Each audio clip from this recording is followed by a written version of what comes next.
Hey guys, here we have another recently finished bike. It's a 69 CB175. This was delivered from nearby Bucks County, about an hour and 15 minutes away. Brought to me by a daughter whose father owned the bike and she now is in possession. They wanted to restore it. Her and her husband wanted to restore it so that they could eventually teach their 16-year-old to ride. So some of you may think, wow, you're going to spend that much money and then have a new rider. But hey, it's not your bike. So yeah, that's their call. But if you're going to learn to ride, this is certainly a good one to try. It's very light, nimble, and it's certainly not going to throw you off the back power-wise. So it's a pretty good bike. It's very easy to manage. So it should be a good candidate for teaching anyone to ride.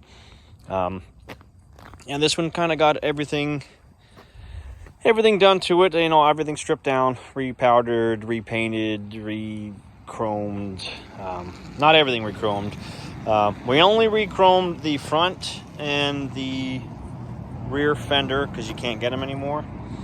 We were originally going to chrome everything, but this bike has a lot of chrome on it, like the highway crash bars, the handlebars, the luggage rack, the pipes, headers, shocks.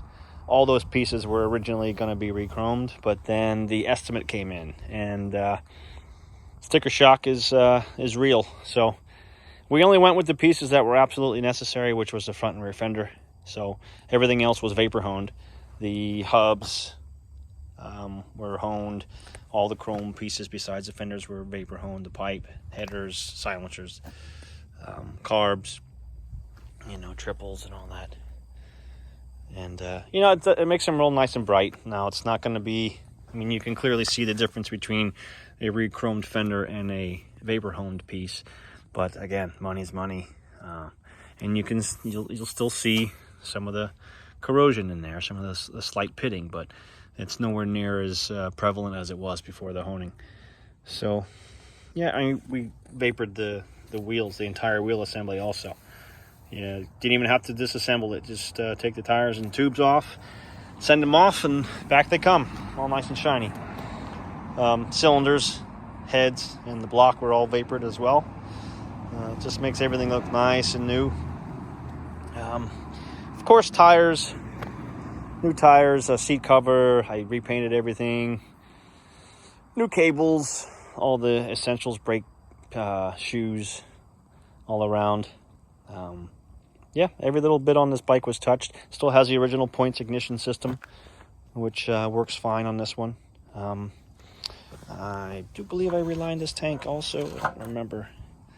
Yeah, you can see the red coat in there.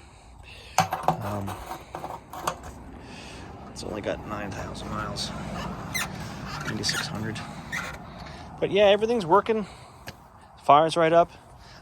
One thing I did add on here, that it wasn't on when they brought it, but did some homework and found these two pieces. There's like I don't even know what you call it. It's not a clamp, but it just holds this little mud flap in place, and I sure as heck don't know what the point of that is, but it's on there, and it's kind of a final touch to this little guy.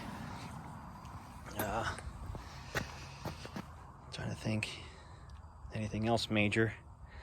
I think we put fresh pistons in here. Fresh pistons, just a quick cleanup of the cylinder walls.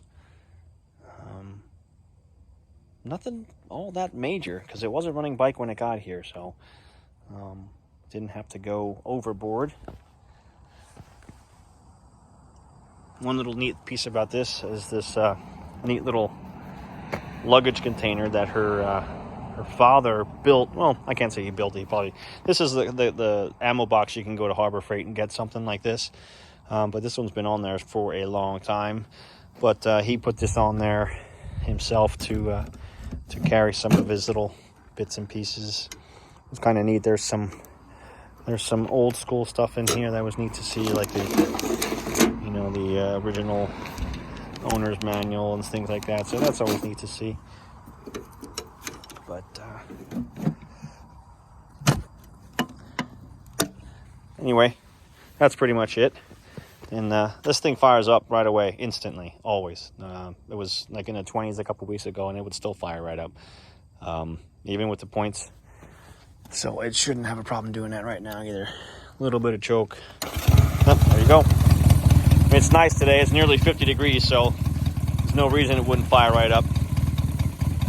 The only thing different that you hear from this bike is these are aftermarket silencers, so it kind of has that British bike sound.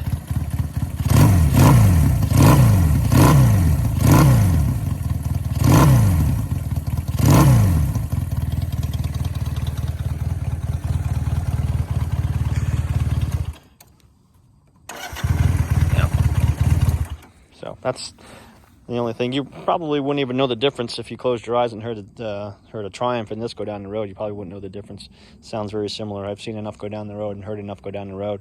So anyway, yeah, this is a nice one. It's these are fun little bikes. You know, they're certainly not going to go out on the highway and go screaming. But I mean, for a nice back road spin, or you know, your beach town, or even city commute, this is.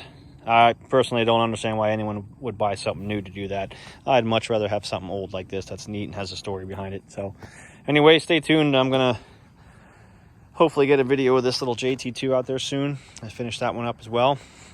So anyway, stay tuned and I'll have some more to look at. All right, thanks. Bye.